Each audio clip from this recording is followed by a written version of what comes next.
Car ಡೀಲರ್ನಿಂದ i20 ಖರೀದಿಸಿದ್ರಂತೆ ತಾರೀಖ್ ನಕಲಿ ದಾಖಲೆಯನ್ನು ಕೊಟ್ಟು ಕಾರನ್ನು ಖರೀದಿಸಿರೋದು ಗೊತ್ತಾಗ್ತಾ ಇದೆ. ತಾರೀಖ್ನನ್ನ ವಶಕ್ಕೆ ಪಡೆದು ವಿಚಾರಣೆಯನ್ನು ನಡೆಸ್ತಾ ಇದ್ದಾರೆ. ದೆಹಲಿಯ ಕೆಂಪು ಕೋಟೆಯ ಬಳಿ ಭೀಕರ ಸ್ಫೋಟ, ಕಾರಿನ ಬೆದ್ದು ಬಿದ್ದಿದ್ದಾರೆ ಈಗ ತನಿಖಾ ತಂಡದ ಸದಸ್ಯರು. ಯಾಕಾಗಿ ಕಾರನ್ನು ನಕಲಿ ದಾಖಲೆ ಕೊಟ್ಟು ಈತ ತೆಗೆದುಕೊಂಡಿದ್ದ? ಈತನ ಉದ್ದೇಶ ಇದೇ ರೀತಿ ಸ್ಫೋಟ ಮಾಡೋದೇ ಆಗಿತ್ತಾ? ಎಲ್ಲದರ ಬಗ್ಗೆಯೂ ಕೂಡ ಜಾಲಾಡುವಂತಹ ಕೆಲಸ ಆಗ್ತಾ ಇದೆ, ಮಾಹಿತಿಯನ್ನು ಕಲೆ ಹಾಕುವಂತಹ ಕೆಲಸ ಆಗ್ತಾ ಇದೆ. ಇವತ್ತು 9 ಗಂಟೆಯ ನಂತರ ಗೃಹ ಸಚಿವರ ನೇತೃತ್ವದಲ್ಲಿ ಒಂದು ಹೈ ವೋಲ್ಟೇಜ್ ಮೀಟಿಂಗ್ ಇದೆ.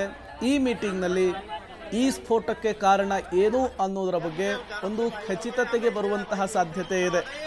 ತಡರಾತ್ರಿ ಘಟನಾ ಸ್ಥಳಕ್ಕೆ NIA, NSG, ATS ಎಲ್ಲ ಭೇಟಿ ಕೊಟ್ಟು ಒಂದಿಷ್ಟು ಮಾಹಿತಿಯನ್ನು ಸಂಗ್ರಹಿಸಿದ್ದಾರೆ. ಪ್ರತ್ಯಕ್ಷದರ್ಶಿಗಳಿಂದ ಮಾಹಿತಿ ಸಂಗ್ರಹಿಸಿದ್ದಾರೆ. ಈಗ ಕಾರಿನ ಮೂಲ ಮಾಲೀಕನನ್ನು ಕೂಡ ಜಾಲಾಡುವಂತಹ ಕೆಲಸ ಆಗ್ತಾ ಇದೆ.